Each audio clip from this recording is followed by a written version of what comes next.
Welcome back to another fantastic episode of I'm going to talk and you're going to listen, and I'm going to try to not breathe too heavy on the microphone, even though I got a windscreen thingy-mabob that I've had forever and the fan in the background. Anyway, get some housekeeping, house cleaning, keeping out of the way.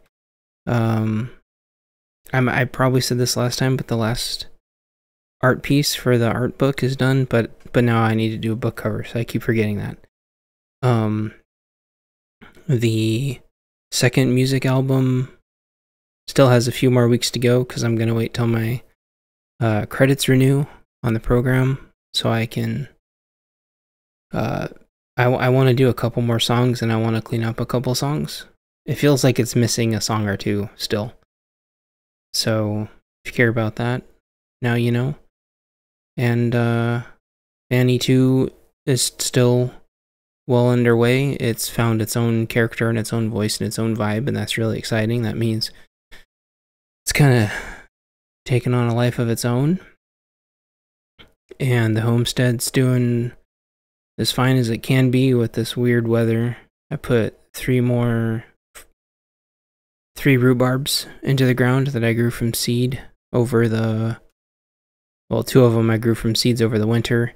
The roots were a little frangible at the bottom, though, so I'm hoping they don't croak. And then I put 2 layers of kind of temporary fencing around them to protect them.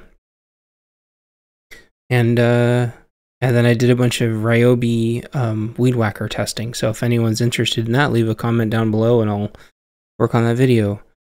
So Chance producer, roll the intro. Here we go.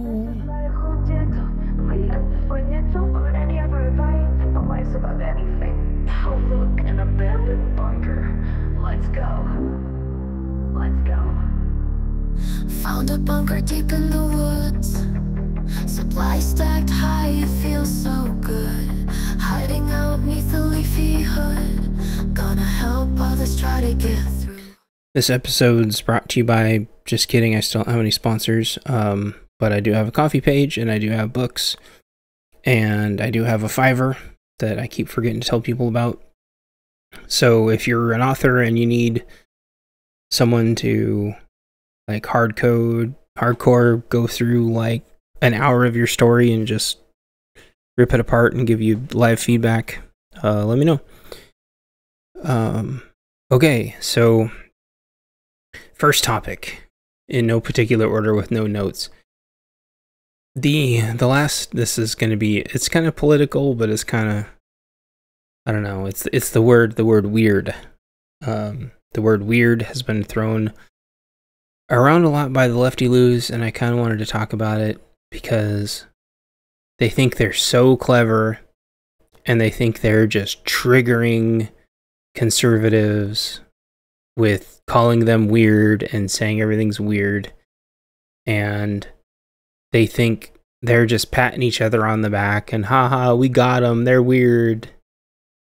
We're being so dismissive of them and marginalizing them so much by calling them weird.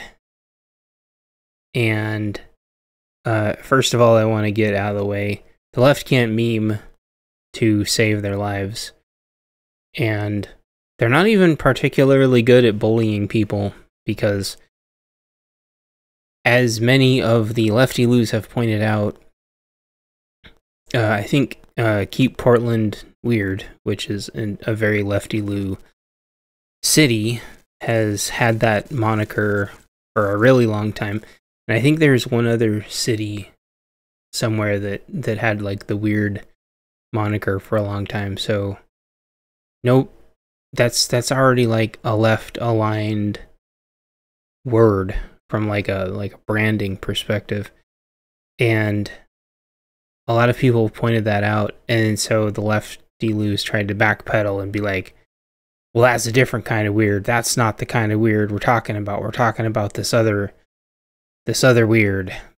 And even locally, one of the politicians that's re-going for something said how she wanted to get like the weirdness out of politics. And it's it was kind of funny in a weird kind of endearing but cringy way, because she is a lefty Lou, but she's trying to be more centrist, because that's how you get elected here, is by being a centrist, even though they're left-leaning centrists. Anyway, I want to get into that, but we'll try to save that for later. So she wasn't using it the right way, so I'm like, oh, that's funny, she got the memo, but they didn't tell her that you're supposed to just be a total spaz about saying it 5 billion times, not trying to actually use it in some kind of way that makes sense. The funny thing is when she said keep the weirdness out of politics, it was right after Sleepy Joe had the coup. Sleepy Joe got cooed, and which is when the memo went out to just start everyone saying weird. And so the funny way, like contextually, that it came off when she said it is like uncertainty, like keep the uncertainty. Let's stop having like the election and the politics around the election be so uncertain, meaning, you know, at least the third time in a row someone got unprimaried. It happened to Hill Dog from Obama. It happened to Bernie twice. And then it just happened to Sleepy Joe. So this is the fourth time that there's been like a coup like this. It's just never been, I think, maybe not this late in the season, but certainly, I don't know, all the last 3 times were super obvious. I don't know why this one was even more obvious. I think it's because they had doubled down so many times that Sleepy Joe was the guy. But anyway, this whole weirdness, you know, and they're saying Orange Man is weird, politics are weird, everyone's being weird. But they can't defend just the massive cringe from their own. They can't criticize their own side at all. A lot of things that I guess I probably can't say. I don't know what the code words are, but I'll just say the various multitudes of ways that you have to keep kids safe now from their weirdness. And it's interesting that they brought a lot of that up on this very left-leaning video I saw, and they're like, no, that's normal. The left is normal. All the things that they're doing to, I don't know, manipulate child upbringing, I guess is how what I'll, I think of usable words here, but all that's normal. And then everyone being in different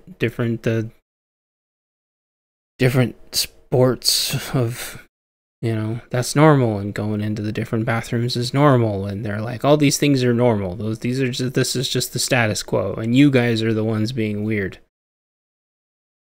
And I thought, the more I thought about it, the more I'm like, you know what? This actually makes total sense.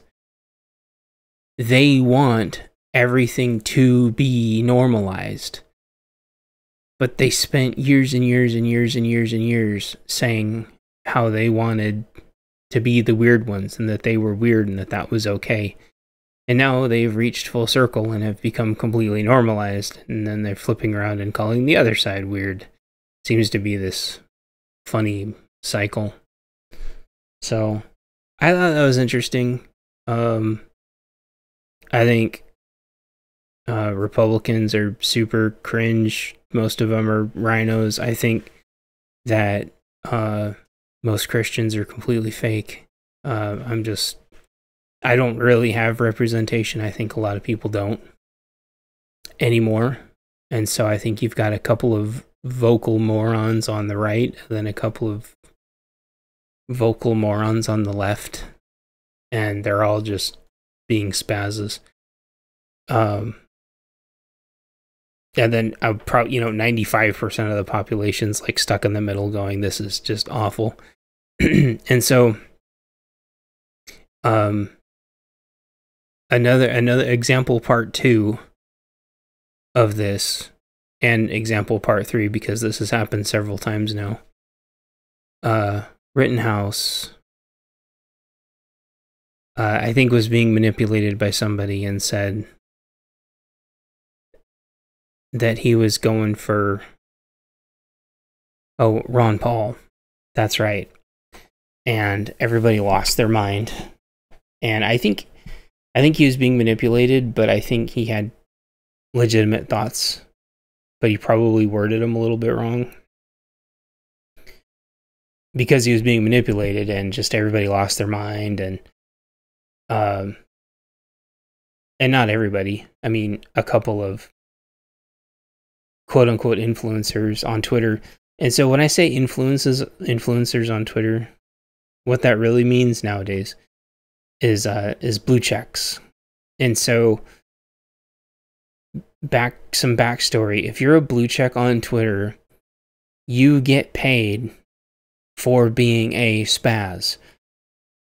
And if you get a bunch of spaz blue checks together, whether they're left or right or just raging psyops, they all spaz out at each other and they get paid massive amounts of money because they get tons of ad revenue from all of the engagement.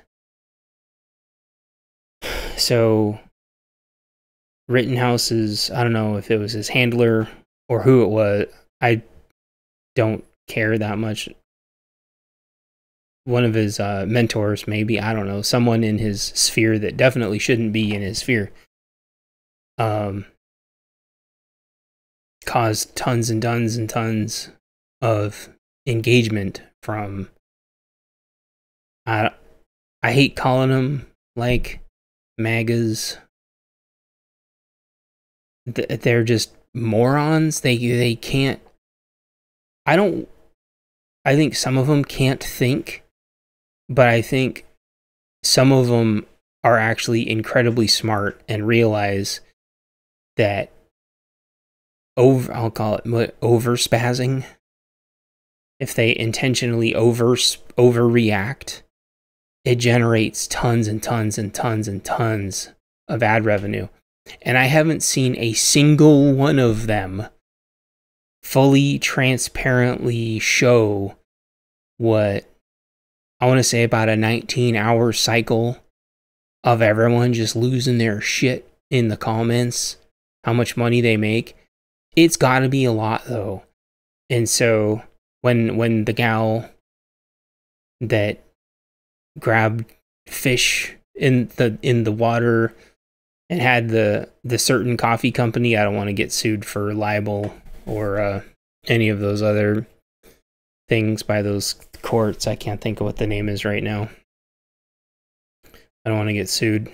There was a gal that wrestled fish, and she got into like a little bit of a controversy that I'm sure 100% was planned. And then all the blue checks that came to her aid were all part of a certain coffee company that you can go look up. Suspiciously, all of their videos had all the branding.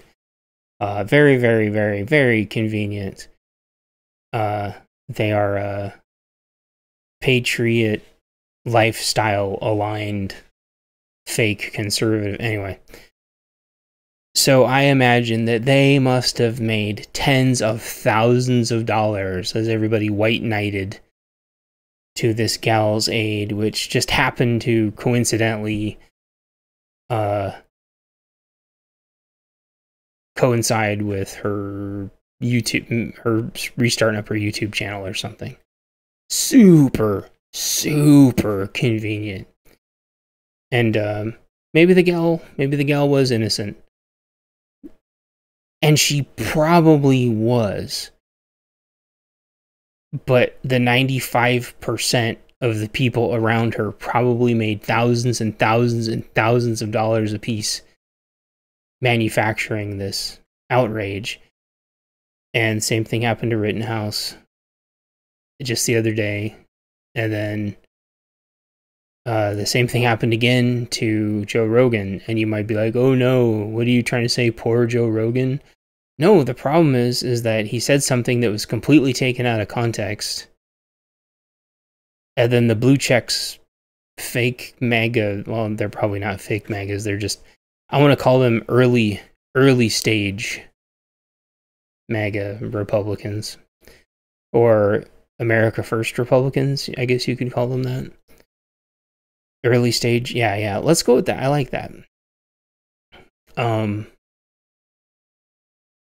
They jumped on Joe Rogan so fast, and it went all the way up to Orange Man tweeting about it.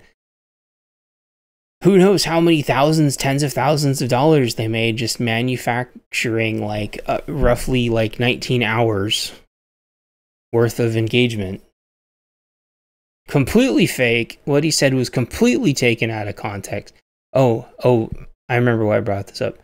Because he wasn't talking about Ron Paul, he was talking about Kennedy, I think, who's as of this video is still running. So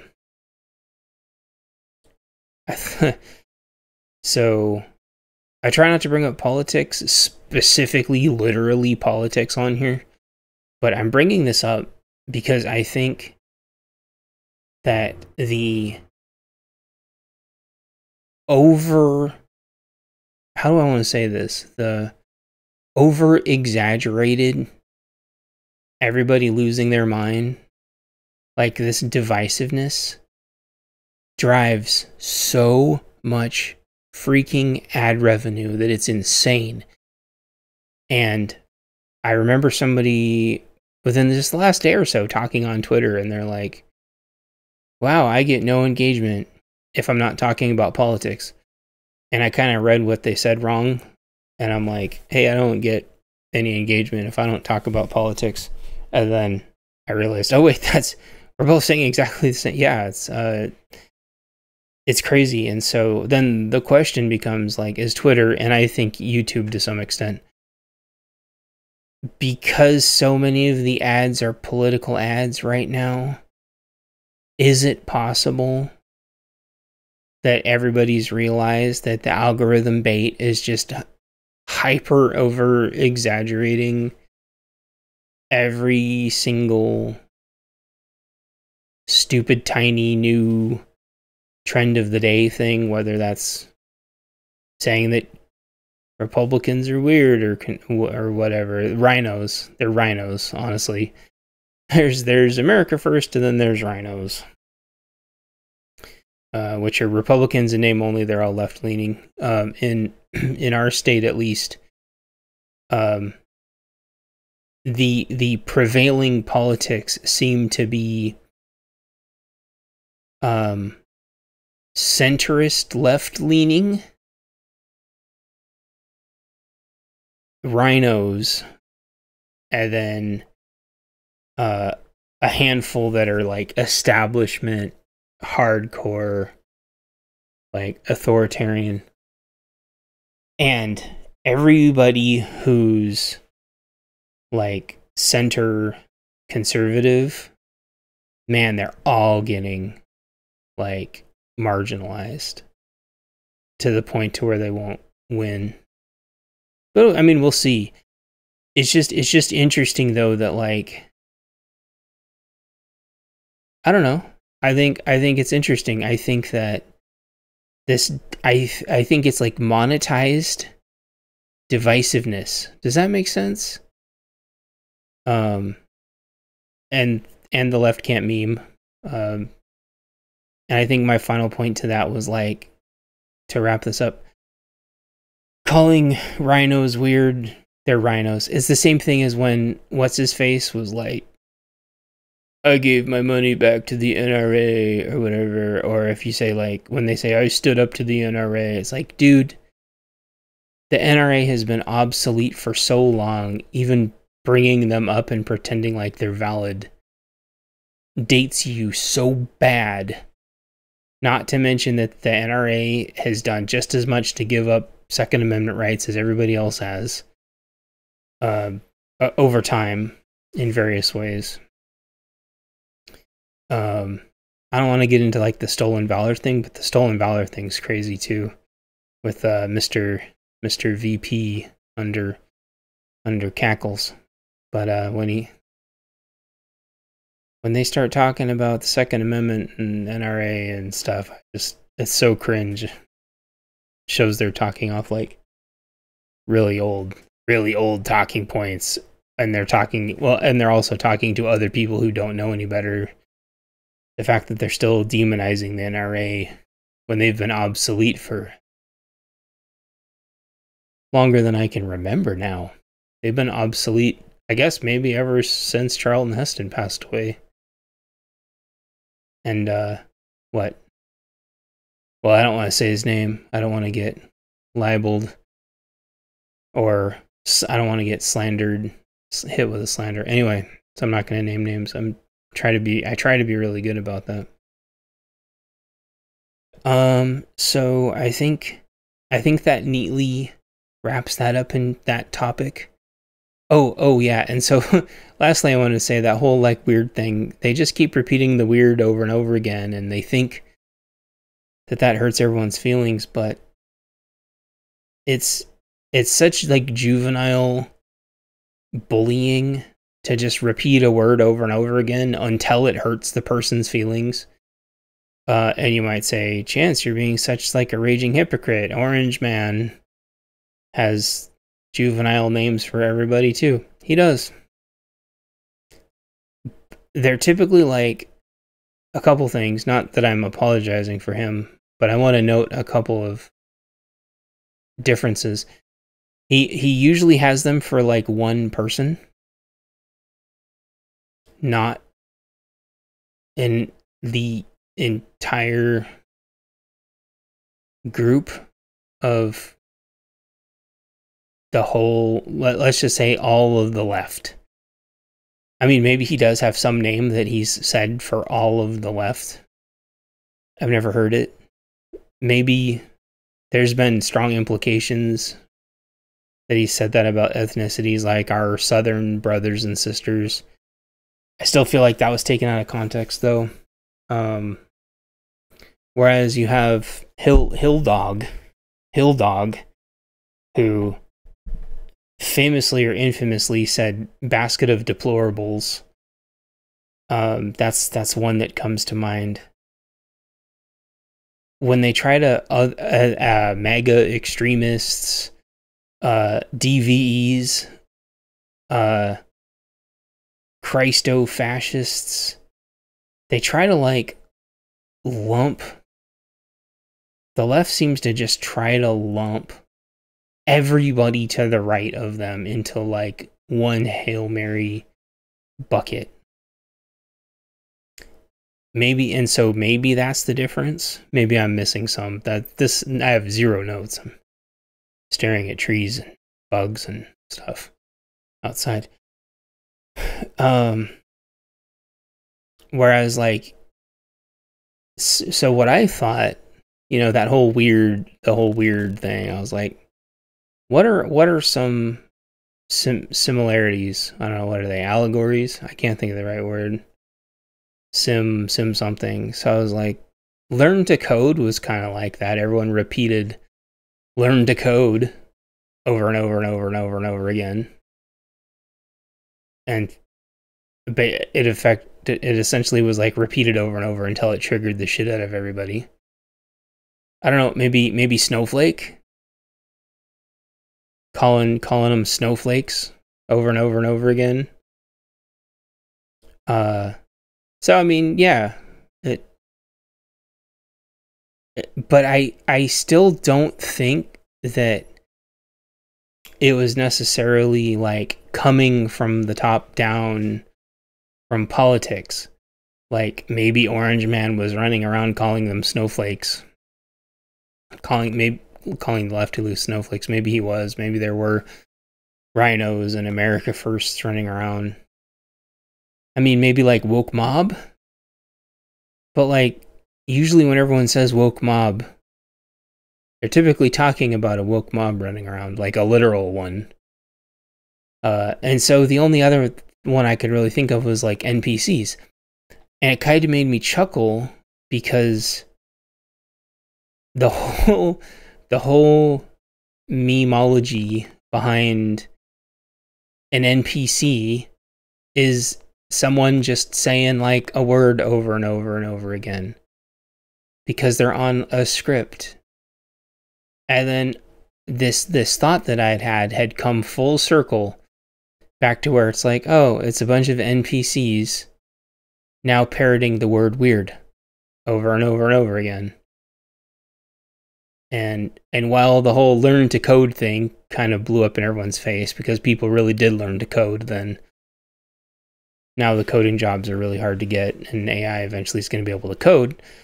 You still have woke mobs of NPCs marching around saying stupid things like, you're weird. Which is more like a feeling than a fact, because unless you believe that they're the majority now and conservatives are the minority, and so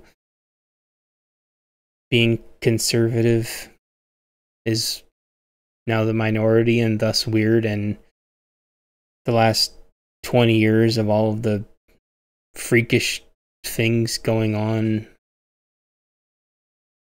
who were self-proclaimed weird for ages and ages and ages is now normal. Like, maybe we have just come full circle.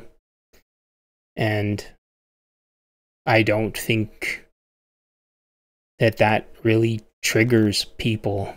I think people are pointing out, maybe they just haven't thought it all the way through yet, but I think people are trying to point out, and they're trying to work out that it's really ironic after 25 years that the word weird has come full circle.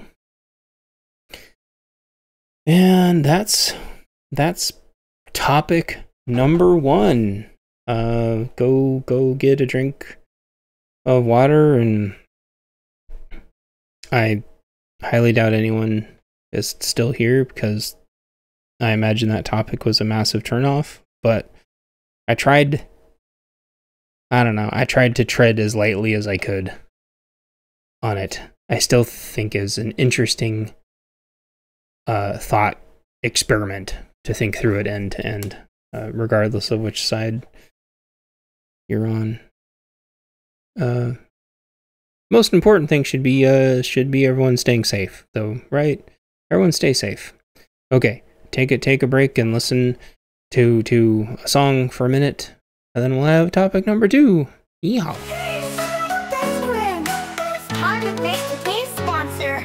Play rate, shadow rate, comment state, audible legends for the best of mental health rate, quality bull shaving. It's just like a real MMO. It's just like a real MMO. You can play alongside certified professionals at your beck and call 24/7. Those balls 10 for 10% off your next order. Balls, let's go. Order my shit. Support the channel, like, subscribe, tell your friends, and don't forget to use my code. Advertisers don't do anything stupid to get me canceled, or I'll get them canceled. Get woke, go broke, now back to the show. I'm so happy that I have advertisers. Please don't screw me. These headphones are so great as I shave my balls. Balls, balls, balls, balls, balls, balls, balls, balls, 10 for 10% off. Balls, balls, balls, balls, balls, 10 for 10% off. Alright, thank goodness. I finally remembered what I wanted topic number 2 to be. It just took a while of doom scrolling. Okay. Someone asked me a couple of... Well, it got brought up in a roundabout way. I don't know if they directly asked me. It doesn't matter. So, it came up like whether or not you could still anonymously register your ham license, like proxy register it, sort of like how you can register an LLC and your domain. Well, you can't register an LLC through a proxy, but you can register your domain through a proxy. You have to have like a shadow board of like lawyers if you want to register your LLC. anonymously. It's kind of a pain. Anyway, and getting a getting a PO box anonymously now is impossible. But I was trying to look it up and figure out like what happened to this proxy ham license registering website. It existed for a while, and I couldn't find it anymore. And I happened upon this old Reddit thread, and I thought it was interesting, because it captures the mentality of like a lot of people that aren't privacy minded, and it kind of like, it's not that they aren't privacy minded. Anyway, I'll get to it. So I don't want to like be talking, breathing hard into the mic, but I like having a clip and blah. Anyway, so here we go. Hopefully my audio is nice. Hopefully that fan's not creating crazy background. Anyway, so this person asks, hey, one thing that really drives me crazy and worrying is the FCC giving all my ham radio operators private address out there in the public to see. So what they're saying is, in case you haven't put two and two together now, when you register for your ham license, it goes to the FCC. You have to use your real name and you have to use your real address. This is in the exactly 0% chance that you're ever going to break the law. Because if you're going to go through the trouble to actually get your ham license, you're not a psychopath. It's just like going and getting your gun permit. Not so much driver's license. People get their driver's license and they're total idiots, but if you go through all the trouble to get your CPL, your concealed carry, you're already agreeing to abide by the law. I'm sure there's some concealed carry people that end up being idiots, but it's statistically, I think, almost zero. And I think it's the same thing for hams. Going to get your license is a giant pain, relatively speaking, and you're not gonna anyway. So the fact that they need your name and address is idiotic. But everything is still snail mail. So they need your name and address to be able to mail you stuff, which never happens. Except I think maybe every 10 years when you need to renew. But even then, I don't think they have to email you anything. Anyway, the point is for some stupid reason, somebody decided eons ago that your name and address, your real legal name and address, have to be in this publicly searchable database, just like a website domain and just like an LLC. One of the reasons why I got rid of my web domains and got rid of my LLC when the culture war started, the identity war and the culture war, is insanely easy to dox people. And even with a lot of these funding websites and KYC, know your customer, I'm sure if people tried hard enough, they could find out where Chance Paladin lives. So it's weird. So anyway, a scenario. Back to quoting here. When I transmit over the air and someone overhears my call sign, if they are psycho enough, they can operationally find where I live. So, yes, that's true. However, I would say a lot of people over the air that are other hams do not care to even write down your call sign, let alone try to figure out where you live. They're just going to ask you point blank. There are other hams that write down a little call log of every single person they talk to, either because they want to remember in case they ever talk to you again, or because some of them, it's kind of like collecting Pokemon cards, seeing who they talk to and how far away they are, and their little log, and it makes them feel, you know, it scratches that like collector's itch, I think. And there's whole games around just seeing who can collect the most people from the most places.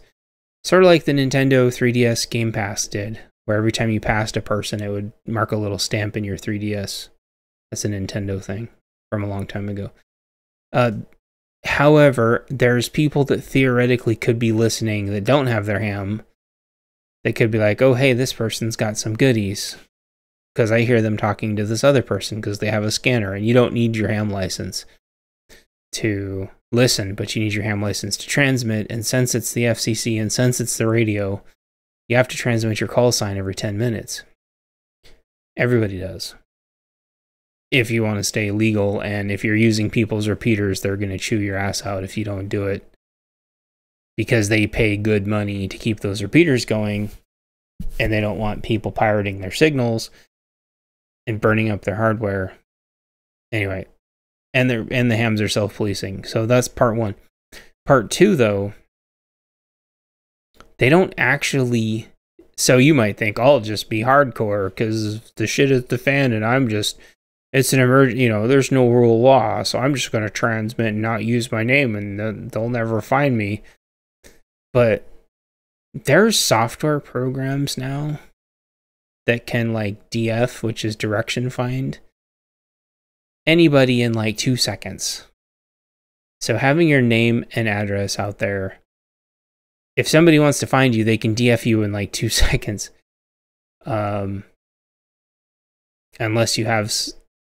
Unless you're in like a valley and they're on the other side of the valley, and maybe you're doing like point to point, like Yagi antenna, like straight to the repeater. And then they're going to, I guess they'll be able to DF the repeater, and they'll have to go to the repeater to DF you. I think that might be a little harder. There's a couple ways to mask your signal. But supposedly, the military, like, DF units can DF, like, anyone anywhere now, which I think is BS, but maybe they have ways of DFing people from satellites. I have no idea. The point is like, if you're using traditional, like, ham, even if it's encrypted, it doesn't really matter, because you're still sending out a signal. They can still direction find with DF, you know, Fox Hunt. So you're not safe at all in that regard. However, we're going to talk about the real problem, which really has nothing to do with anybody DFing you, and everything to do with the fact that simply by knowing your ham ID, your radio ID, anyone in the world can find you in 2 seconds if you were shared that out, like in your signature, or if you told it to somebody on the internet. Similarly to your domain and your LLC. That's the real threat. That's the real problem. Yeah, you could piss off somebody locally and they could find you in 2 seconds, but the whole internet can find you. And out of 8 or 9, however many trillion people that are on this planet now, statistically speaking, there's going to be thousands of people that want to kill you and me and everybody. Because statistically speaking, that's how many psychopaths are on the planet right now. And the fact that if you even look at them sideways, they can just decide to easily hunt you down and find you and kill you. So, anyway, moving on. What's he say? I feel like some of you are going to tell me to get a P.O. box. I'm generally surprised that nobody ever considers this a huge turnoff. The problem, especially all those privacy information laws over the news with companies. Blah, blah, blah. Just kind of creepy thing to do with Google Maps nowadays. Anyone can look up an address and see what you have in your front yard. It's very true. And he says, edit crazy thought of mine. Technically, if your Reddit username has anything relates to your last name or your call sign, I can technically look you up and send you a nice mail letter. Also true. You can also swat people. You could put a little rock outside their house with a little camera and wait till they leave. You could do any number of horrible, barbaric things. And there is really nothing stopping anybody from doing this now. Like, home security, perimeter security is a massive, massive, massive problem. And for YouTubers and streamers, it has been a massive problem for years. Almost every single big YouTuber I know has had at least one home invasion. And the ones that haven't straight up had home invasions, or actually some of them, if you think about the Venn diagram, a lot of them have been swatted many, many, many, many, many times too. That's when you call up law enforcement and make up some craziness.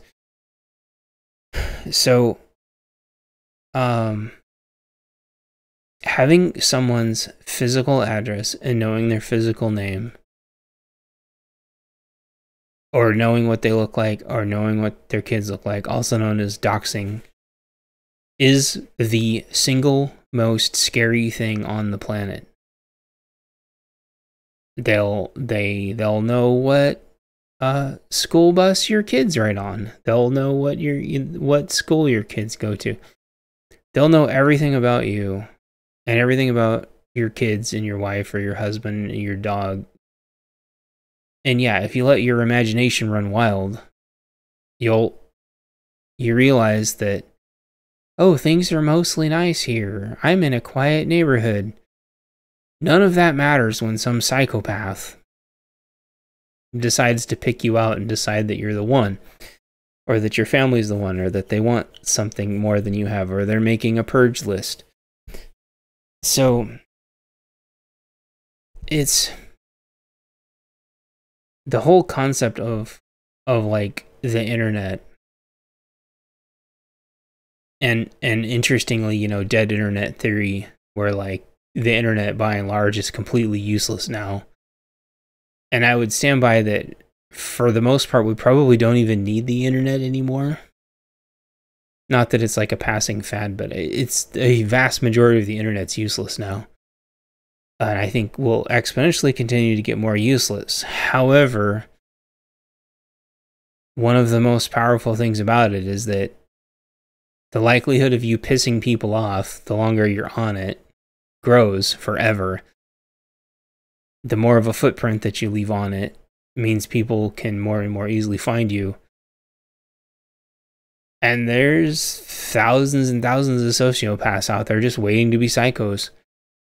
And you can find almost anything about anybody really, really, really fast. With not very much at all effort. So there's a YouTuber I know that just moved, and he has a beautiful wife and kids, and promptly smattered all of his license plates and his brand new address on his YouTube video. And there's software now that you can feed a picture in, and it scans like all the Google map, all the Google at the same time, and even that can do it. That's why I don't share any photo or video of even like the colors of my cars, because you can find that on Google Earth. Because if you park your cars where the satellites can find them, people can find the colors of your cars. Because parking your car in your garage or under an over thingy-mabob, so the satellites don't grab it. It's kind of like a whole kind of next level. And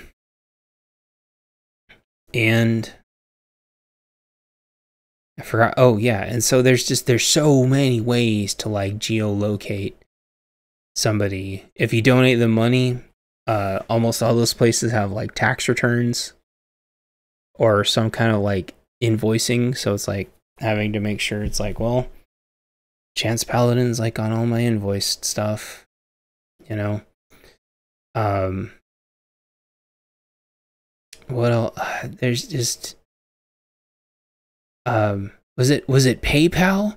I want to say like 1 year, like PayPal released everybody's real names, and a lot of like vulnerable women were like immediately under attack because of that. And to this day, PayPal 100% releases like your real name unless you're willing to lie about your real name. And I still don't understand a lot of the legality behind that, because to take money, you usually have to give up your social security number if you don't have an LLC. And I think that's how people, the only way you can get around it in PayPal is giving them an LLC. They can immediately track your LLC through the database. It's insane. Like, doxing people is insane, and Ham is one of those that people are concerned about, and it was interesting. So we'll continue reading. People were being really condescending to this person who had very valid concerns, and so I wanted to read some of these condescending remarks.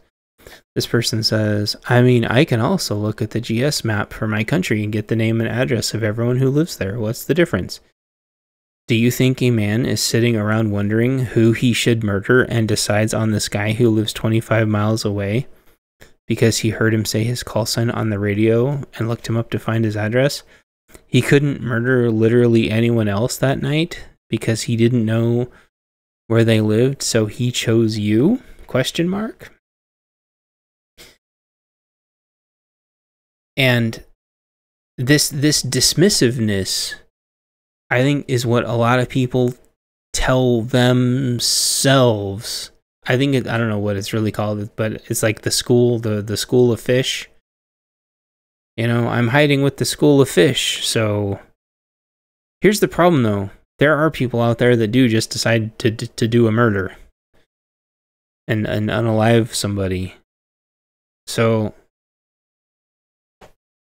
you're assuming people's motives for wanting to do the unaliving.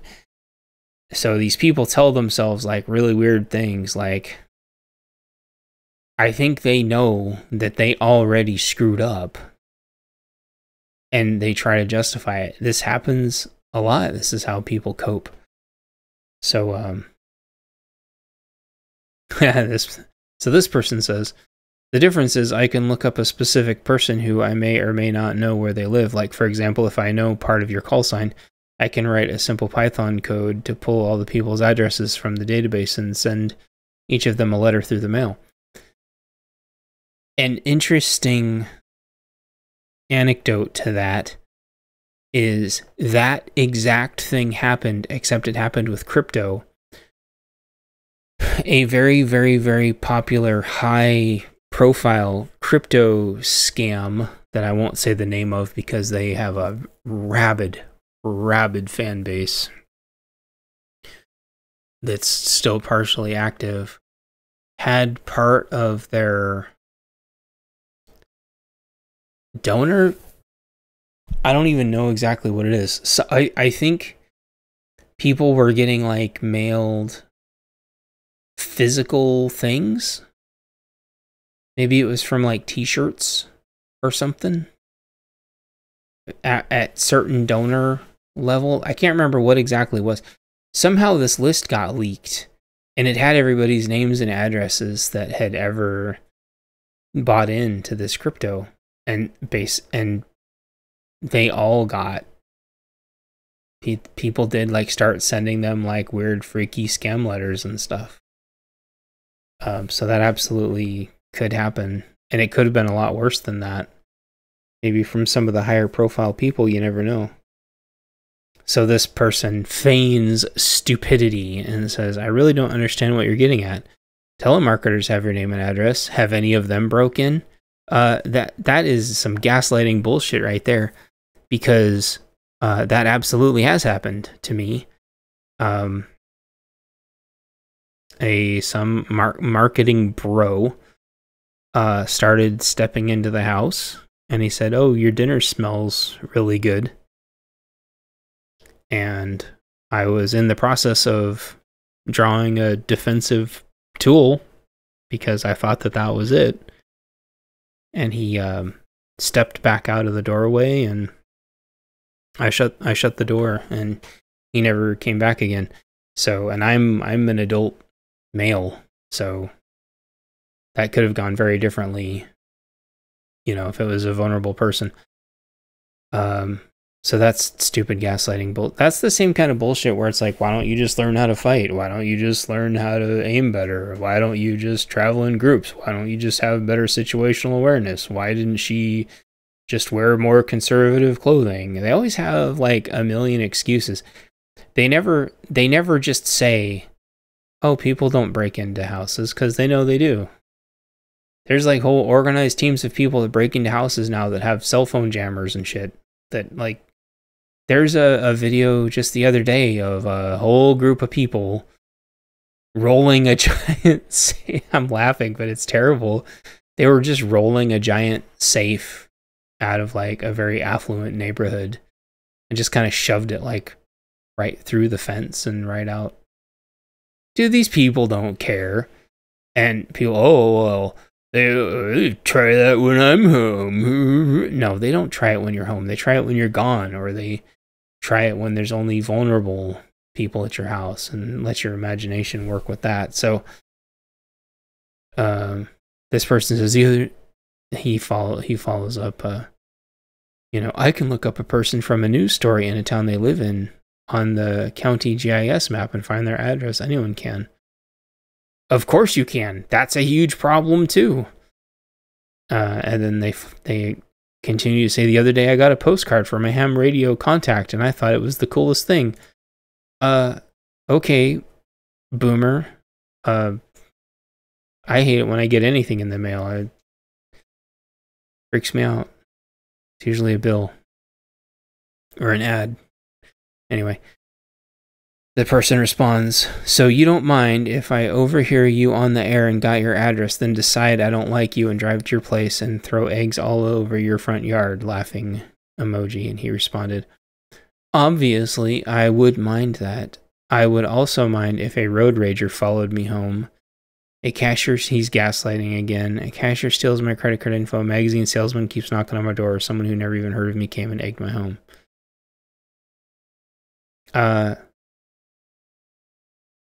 Yeah, a road rager's following you home. He's gaslighting this guy, but this is why I thought this thread was so interesting.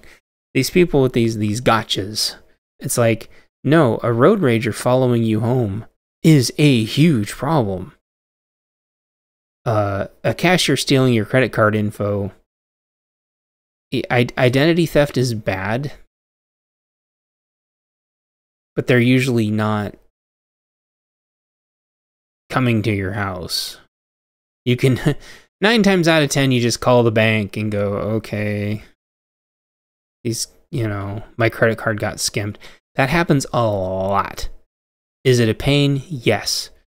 Are you going to get murdered over it and your family horrible things? No, probably not. Because it's just not. They usually deal in volume. When they get caught, they have like suitcases full of, credit cards and stuff. Like, they typically don't have even the time to go after a person. They're trying to dump it as fast as they can and get out as fast as they can so they can do as many as they can. That's obviously a generalization, but identity thieves are usually speed demons. And then he says, magazine salesman knocking on my door. That's a massive problem. As I said before, I have so many aggressive salesman stories that could be its own show. Someone who's never heard of me came and egged my home. That's really random. A random person egging your home isn't really a big deal if you know that they're random. Now, if you know that someone egged your house and they do know who you are, that's usually a warning, and things are going to escalate if you don't have a way of addressing that. So anyway, move on. Whoa. Man, I hate Reddit's formatting.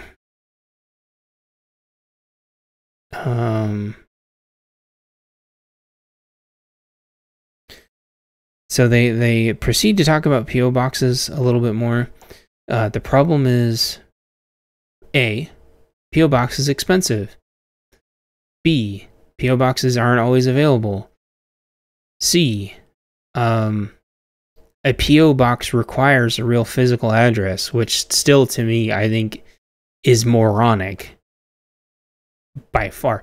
We were homeless once when we lost our last house. Totally homeless. How are you supposed to get mail? There is no way to get mail. This is a huge problem with homeless people. That's, I don't know how else to say that. So they require a real address. Why? I have no idea. Nobody seems to know. You have to get a private, you have to go to a private P.O. box place. And during the Rona, those were they're all gone. And the ones that are left are booked up forever and insanely expensive. So, where was I? So the P.O. box thing is just insanely impractical. And all they have to do is just P.O. box you an AirTag and just follow it home. Follow you home. They don't even have to. It's just secure. Anyway, security is insane these days. And even though this is 4 years old, this was right in the middle of the Rona, and I think people were being very prudent. People were being very security minded back then, because this was the first time in history where half of the population had nothing better to do than do home invasions, except people were home. And they were doing home invasions anyway. Anyway, let's go back. This other person says, or you could just Google them or look them up on Facebook or check out their history to figure out if they live at a university. So that's interest. That person's posted an interesting thing. Forums track everybody's info, and if you don't use a VPN, forums are typically a really easy way to hack and get somebody's info. If you go to anybody's private domain, they have everything logged, and they can figure out your home IP. They can figure out the IP address of your router and figure out exactly where you are through your router. That's one of the reasons why VPNs are so important, but you have to use a good VPN, and there's probably only 10 good VPNs in the world, if that.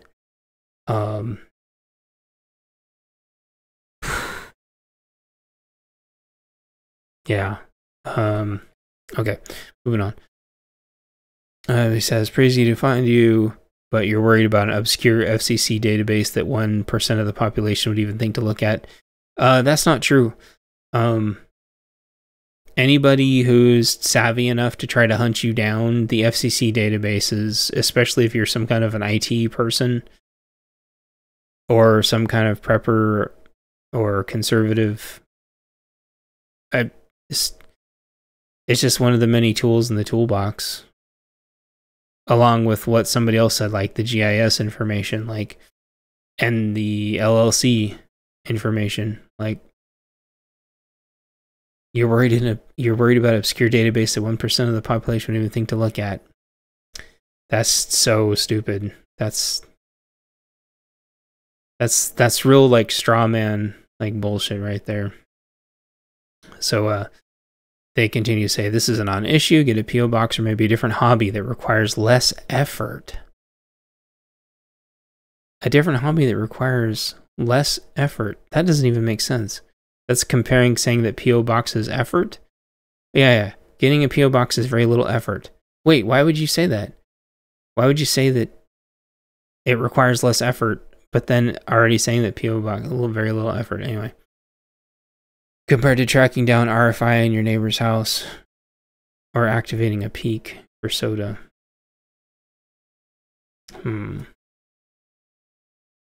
So I think soda is Summits on the Air, which is a radio thing.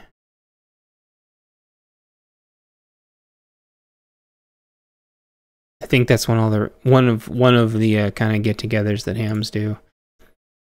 And then RFI, there's like a million things that RFI stands for. I don't know if they're meaning like a request for information. I'm a little not sure what they mean about RFI. Tracking down RFI in your neighbor's house or activating a peak. I have no idea. It's jibber jabber.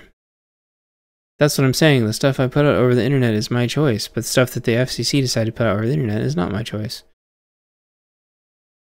And then he goes on to say, not trying to sound creepy, but a quick call sign gave me everything I need to know about you. And then the guy responds back, welcome to the internet. And it's like, okay, yeah, so you just prove everything you're saying. And he goes, I just love how some people know,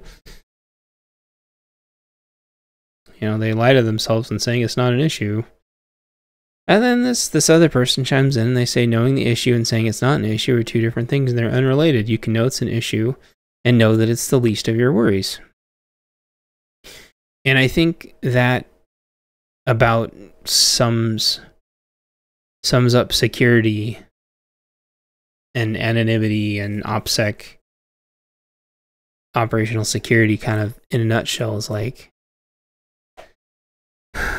your information's out there. There's a million different services, delete my info or whatever those are called.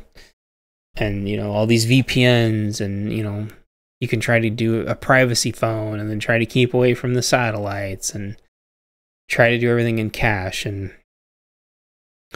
there's, it's all the risk that you're willing to accept, and then the amount of risk that you're willing to accept, how much of that are you willing to try to mitigate. But people just continue gaslighting. This person says, if you're not willing to go through the effort to get a P.O. box, a simple application, that's a lie, and something like 50 to 100 a year, they're way more than that now, then you're certainly not willing to go through the effort to study. Well, that's a lie because the person already has their ham license. Oh, no, they don't. But that's just more gaslight straw man bullshit. P.O. box is worth it if it gets you into ham radio. Plus anyone, but they always like to say, plus anyone can just find you anyway. But they do say just avoid using your call sign on the internet and you'll literally never have a problem. That is a huge part of it. Don't use your call sign on the internet. And then more and more people saying your address isn't private, your name's not private. But then this other person chimes in and they say a lot of hams put their call sign on their license plate. And even around here, up and down I-5, I see people with ham signs on their license plates all the time, and they must think that they're just so cute, because that is just a giant signal to like, hey, there's goodies at my house, and this is literally how to find my address. But then, instead of, people addressing, that this is an issue, maybe the FCC could create an opt-out for people, like keep people safe, keep vulnerable people safe. Be like, oh, safety first, right? No. Oh, the hummingbird is outside my window again. This person says, we could be hit by a huge meteor any minute now. Are you worried about that too? Some random a-hole can break into your house. Are you worried about that? Someone could ram their car head-on into yours later tomorrow. Worried? Relax and stop being so paranoid. I think that that's a perfectly healthy amount of concern. Like, and I feel like these people are just coping with the fact that they know this could happen to them, and they're just hoping, statistically speaking, that they haven't come up on the wrong person's radar yet. Side note, I almost got into 2 head-on collisions the other day. So I think because there were cars driving down the turn lane because traffic was really backed up, and there was a blind corner, and I got over to take the left, and two cars were coming down, and that would have been a really bad wreck. So statistically, if you're already getting into wrecks, like, are those really the statistics that you want to compare to? You know, you wouldn't steal a car, you wouldn't steal a music file, you wouldn't steal a walrus.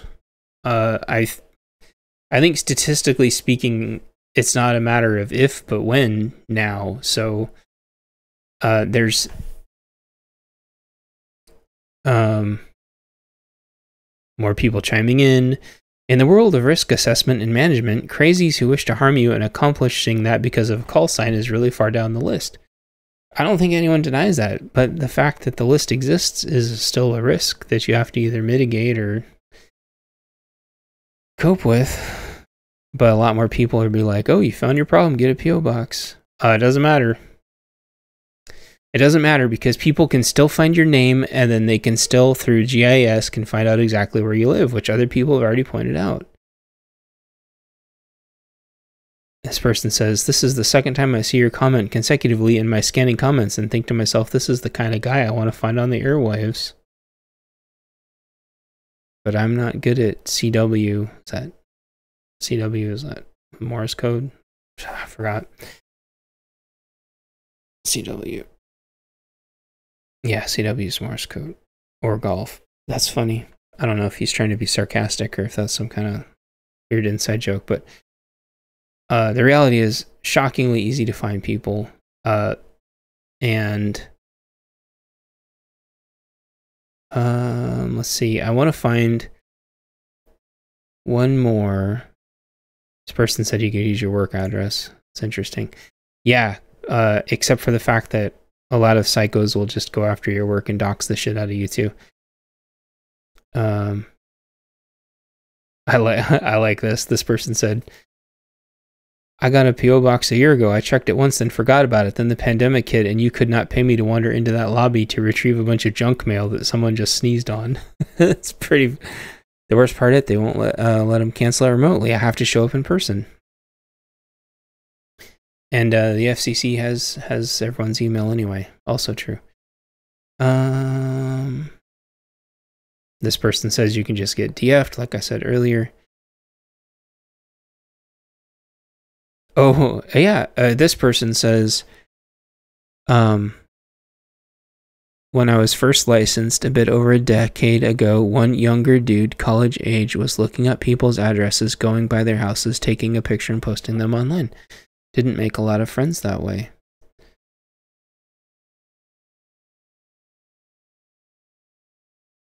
Again, yeah. Does it matter why? Does it matter why people are crazy? Does it matter why people are crazy? Like, you can't assume people's intentions. And statistically speaking, the world, which is almost all on the internet now, is only gathering more and more information, and they're just getting more and more crazy.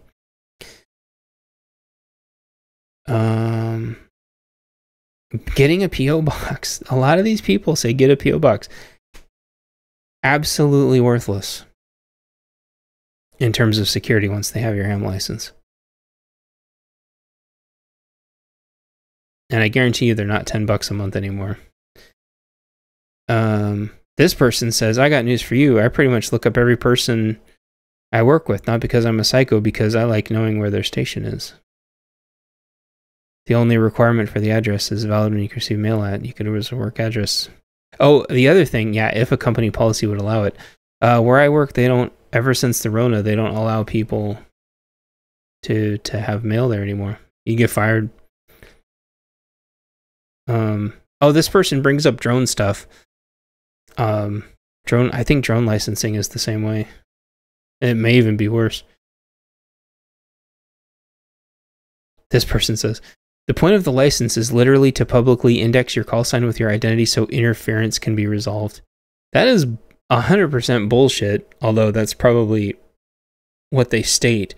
The reality is if you're transmitting wrong or have interference or are causing interference, somebody's just going to tell you. If your transmission sucks, someone will just tell you on the air right then. They have no qualms of doing that. By the time the FCC gets involved, you're doing very bad things. Let me see. There's one more thing.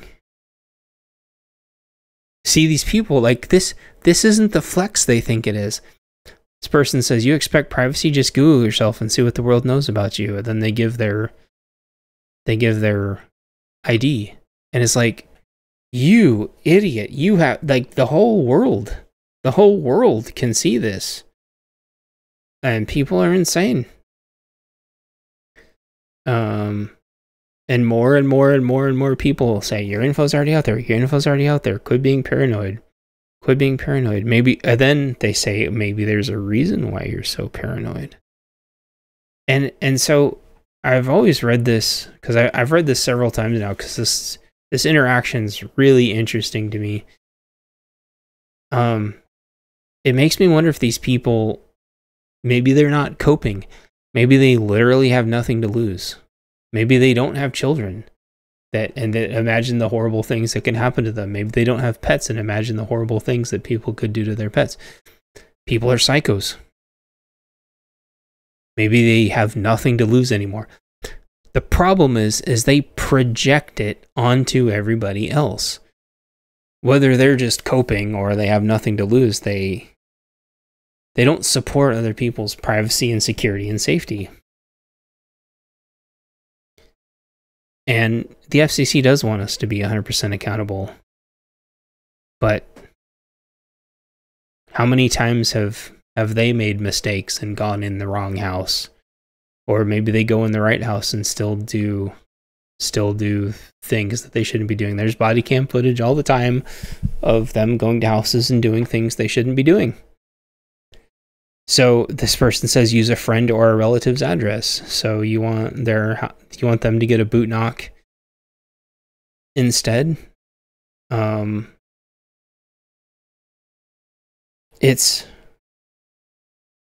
of course the 3-letter agencies are going to know where you live no matter what. And that's what doesn't make sense about this.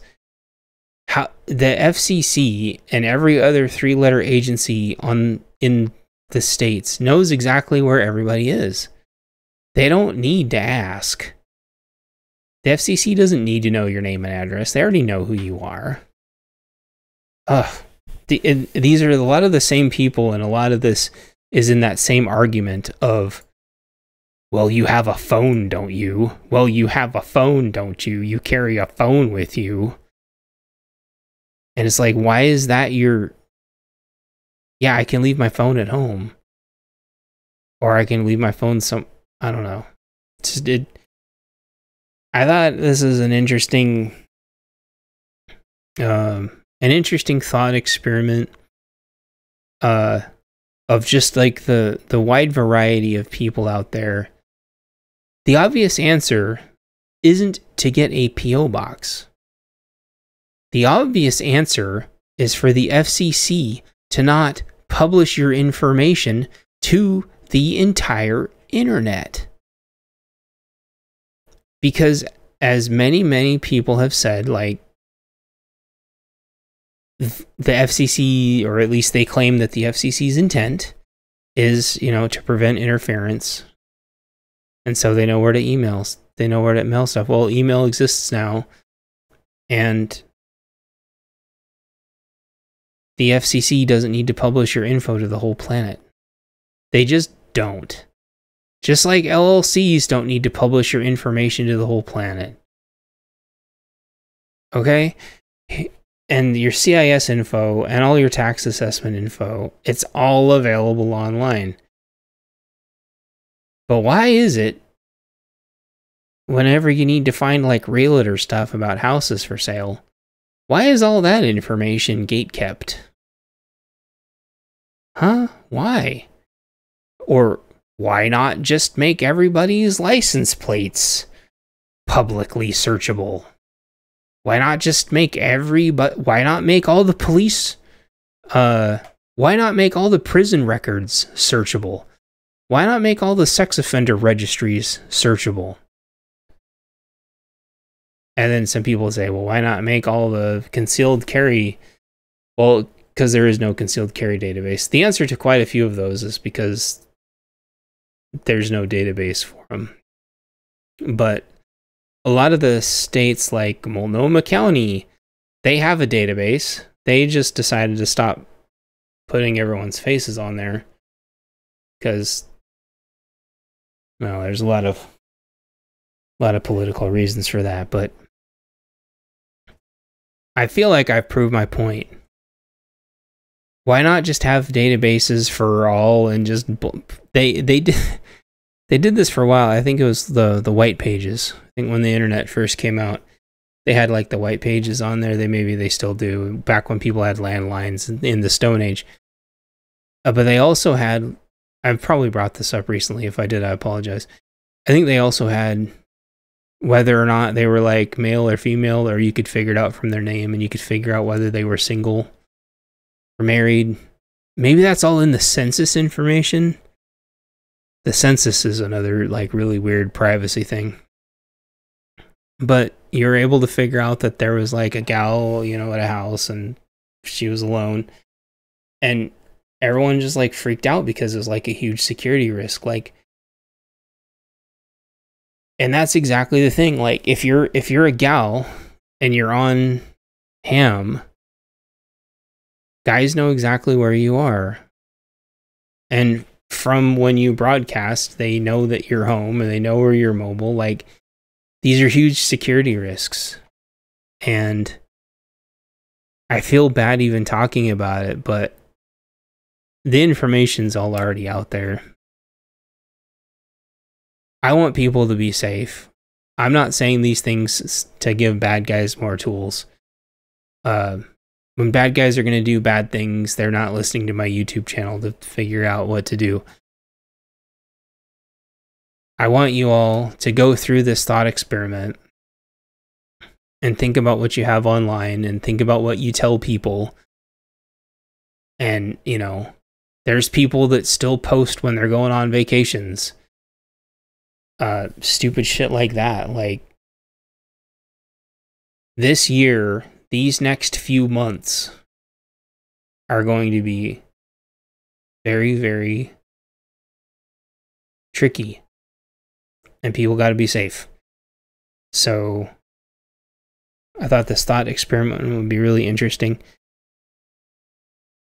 And I thought there was one more tiny point I wanted to make here. I'm going to pause, and if I can find it, great. And if I can't find it, that's okay. Oh, I think I remember my point. Or the last point I wanted to make. I think if you're legitimately not worried about people coming after you, it is entirely possible that you're just a nobody. and you actually don't have anything of value. I kind of implied that, but like, these people probably are nobodies, and they are either FUDs or boomers, or so they have no concept of the culture wars, and they haven't thought this through of how bad. There's a lot of people that just quote unquote don't watch the news. They don't believe the crime statistics. They think it can't happen to them. You know, quit being so paranoid. Is people just say this over and over and over, or say, you know, maybe there's some reason that you deserve this. Wink, wink. And it's just like, no, there's just psychos out there. But yeah, this person does respond back, yes, he's afraid of crazies coming and murdering him or whatever, so let's lead them to a family member's house. And the person actually quips back and makes a joke out of it. Like, these people just don't take it seriously. They didn't, and there's still time. There's still time, people. There's a lot of ways your info can leak. I don't prescribe to any of those delete me websites, but I think if I was approached by one for a sponsorship, I think I would have like a long ass conversation with them about how much they really delete, to see if it's all just a marketing gimmick, because some of these people are right. Even though they come to the wrong conclusion, the conclusion isn't to just don't care. Like, your info is in a million places, and a lot of them are 3-letter agency websites, and they come to the wrong conclusion, though. Like, if we ask to keep our information private, privacy should be where everyone tries to lean towards. It keeps everybody safer. Even if your info is just out of one more database, your ham does not need to be searchable by everyone. LLC, that's all. Anyway. Otherwise, why not? If it doesn't matter, then why not just make everything searchable? But it's not. So there must be a valid reason for that, right? So, something to think about. All right, I'm going to take a little break, and then we'll get to our last topic. Yeehaw. All right, now for the final segment of the program. This is going to be a new segment I'm going to try to be doing, where I review an indie book. So, as part of being a good steward of the authorverse, I am trying to figure out how to network better and support other people, and try to figure out how, the kind of support that I need. I decided quite a while ago. In fact, I did a YouTube video about it, where I reached out to tons and tons and tons of authors and other writers, and figured out what they look for in books, and what matters to them and what doesn't matter to them. And through that, I kind of interpolated kind of what I needed to do. And then I looked, and then I looked at like other authors to see like which ones it was working for and which ones it wasn't, and figured out the best way to network. And I realized, I saw a lot of authors struggling out there. Some of them are morons, and wouldn't even try to sell you their book even if you asked. And then there was other authors that seemed like legitimately good people, at least as far as you can tell on the internet, and couldn't even get one person to read their book. And so I've been scouring the corners of the universe for authors who actually, want to talk and, actually try to sell their book and are actually keen on feedback. And I gotta say, quite guiltily, that it makes me happy when they actually care that they got a review. And so this is the first time I'm not going to ramble all this every single time. You know, if you review somebody's book that has 100 reviews or 1,000 reviews, you're lucky if they even get a heart. You know, if you even get a like or a thumbs up. It occurred, and so it's occurred to me, and I think I've validated this now. Quote unquote indie authors with like thousands of reviews, they don't give a shit. At least they don't seem to. If they do, I haven't met any yet. And so I read one recently, and just got done reading one. Had typos, 5-6 typos. Had double words. Had sentences that didn't make sense. And the book was overwhelmingly positive with over 1,000 reviews. And I messaged the person. I said, hey, you know, I took all this time to try to find the typos, and I labeled the typos for them, and I said, hey. And all they did was like, they hit the like button. Just made me feel like, wow, I just wasted a bunch of time. And so I think that just further galvanizes the fact that, you know, step one, find somebody who actually wants me to read their story. Step two, you know, reach out to them, you know, actually read their story. Step three, leave really, really nice review that's fair and takes into account the type of reader that they're going for. You know, be fair. And then step four, reach back out to them and see if they have any questions, because you might very well be this first person that they've ever talked to that's actually read their story. And again, even though I'm selfish and in the fact that seeing somebody actually happy and give a shit makes me super happy, this has been my problem for ages. Quite a few people now have actually read my very, very first story. But finding anyone that wants to actually talk about it and give me feedback, which would make me feel good, but would also help me write future stories and encourage me to keep going, is actually super difficult. And then it's even harder for me to actually believe a lot of them. And part of that's imposter syndrome. But, so that's the preamble. That's the that's a refresher for those of you who maybe forgot that I was going through this process. So now I have some of the results of the process, and I want to share the first indie author indie book with you. Oh, also, before I go there, I'm not going to share the ones that I said nice things about, even though the story was like kind of bland and could have literally been written by an AI if the AI did typos and sentences that didn't make sense. I still say nice things about those books, but in actuality, like, they're kind of basic, very, very like paint by numbers, basic stories. I'm not doing reviews on those, especially if they accidentally already have tons. They don't need anybody's help, and they don't seem to care. So these stories that I'm going to be sharing, I'll do like a podcast at the end. I'm not blowing smoke up anybody's smoker.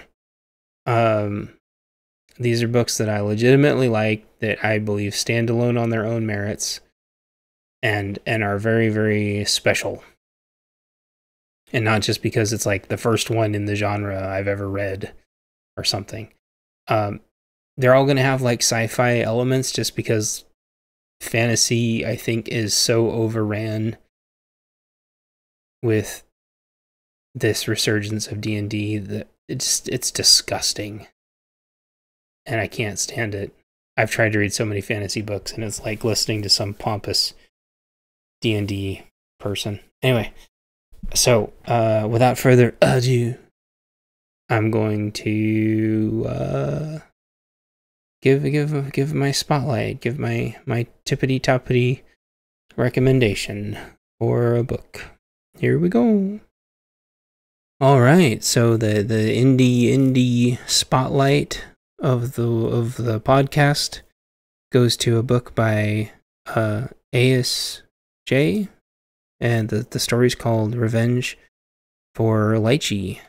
And I'll read the synopsis to ya, and then give you my 2 cents. It says 3037 Anno Machina. Humanity has left Earth since long, and on one of the arcs from that exodus known as Scorpio 2, hacking is the greatest virtue, and a lifestyle has evolved around it, with kids hopping their bodies with electronics to come closer into their revered software world. Here lies Jeremy Starr, a broken hacker that has the system the wire, hallelujah, say it with me, as his only reprieve from reality, since his infant son died in a strange disease, and his wife committed the unaliving herself soon after. His existence is nothing but grief, hacking and caffeine, and he has no wish to go on, nor any strength to quit. But one day he comes by some random information in the system that points to that the disease that unalived his child might have been planted, and soon he is finding himself being the only thing standing between justice and someone that isn't shirking from a baby, wiping out all the babies to make a fine dime. Revenge for Lychee. And so, I left a very, very nice review, and I want to say this story had no reviews on it, and I think, so before I go further, I think getting your first review is always the hardest, and it's also equally hard when your very first review is somebody dunking on you. So, I'm gonna be honest, but also kind of temper the honesty with context. So the formatting is a little bit jarring. I bought this on Kindle. I want to buy a paper copy too. I bet you the formatting's not as bad on paper. A lot of people's books look like giant blocks of text on Kindle, especially on a phone. So, I don't grade people down on that at all. By the way, first of all, this book is a 10 out of 10. The story is a 10 out of 10. Period. Like I said, I'm not going to cover any stories where I'm just have to give it a pass because I'm not a jerk. Like, this book is great. After getting over the formatting, the overall blockiness of the text kind of just reminded me of reading computer code in a way, but in a good way. And then the dialogue is also kind of written in a computer codey kind of way. And then after a while, I started preferring that to how I normally read dialogue also. I read other stories, again with thousands of reviews, where the dialogue's crap. I can reread it and read it 6 times and have no idea who's talking at all. But not here. The way the dialogue's written, I could tell who's talking, I could tell what they were saying, I could tell what was going on, and the dialogue didn't feel clunky at all. And I liked that. I think a lot of authors struggle with... They spend maybe too much time worrying about if they need to indent the new paragraph, or should the paragraph just be on another line and not indented, and how long are you going to fawn over kind of over emphasizing, over editing the conversations? No, the story is having none of that. And I was so appreciative. I could literally read a whole series like this, where it's like no frills, hardcore cyberpunk. It's like what I've wanted my whole life. Like, just give me the cyberpunk. Like, I always wanted, like, Shadowrun, my favorite series of all time. Why didn't they ever make Shadowrun that was pure cyberpunk? And a couple times they did, and it was really good. And Revenge for Lychee takes, like, all the best things of cyberpunk and just does it all. But perfectly. It does all the cybernetic implants perfectly. It does, like, what having your own machine and then going into the internet would be. It has, you know, street samurai and other hackers and a big mystery to unravel and bringing all the hackers together and all the hacker culture that you could shake a cyber deck at. It's not so long that it overstays its welcome either. It has a very steady clip, a very nice pace to it. Extremely underrated book. I would put it right up there with the best cyberpunk that exists, as far as I'm concerned. You know, if I had a really sweet copy, you know, of Neuromancer, this would be right next to it. Up there with all my Shadowrun and everything else. So, highly recommended. Revenge for Lychee by Aies Jay, and I'll throw the link down below. And the Kindle was really affordable. Print, at least in the US, is $12, which is crazy affordable. It's a good length book. An absolute page turner. Could not turn it down. Couldn't put it down. It's one of those books where you're super bummed when you're done, but the ending is perfect. It's kind of one of those, like, can I wipe my mind and just go read this again? And great book. It's not too ham-fisted on anything. I loved it. I can't say enough good things about it. So yeah. That's the end of my indie author spotlight, and I've already got my next one lined up for next time. So if you just skipped to this part, that doesn't bother me. I know I cover all kinds of topics and mindsets on here as I think of them, as I think they're important to people. So I'm gonna go ahead and wrap this up, and take care of each other. Don't do anything stupid. Just to be good to each other, and the only way we make it through this is together. So I will talk to y'all later.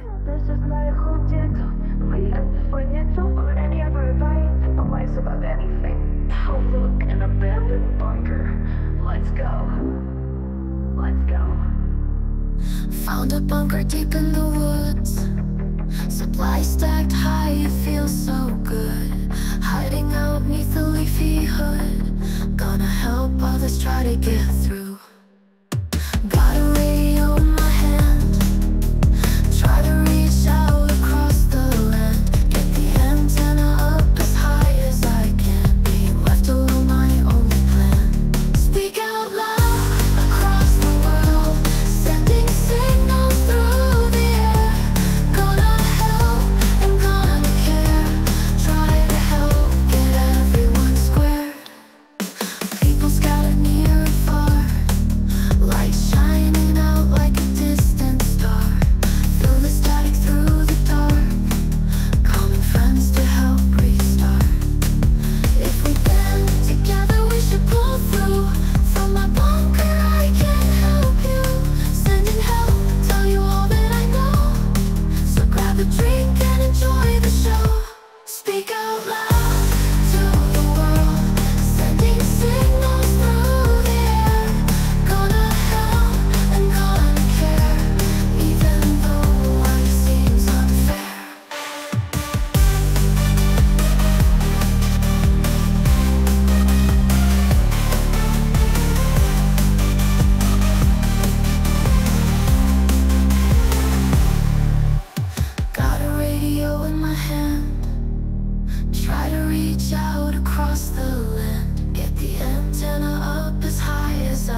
still are my only plan. Speak out loud to the world, sending signals through the air. Help, and gonna help, and gonna care, even though life seems unfair.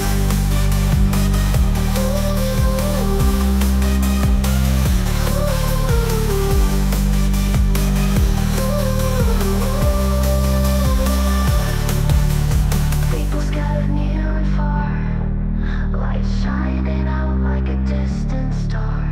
Through the static, through the dark, common friends to help restart.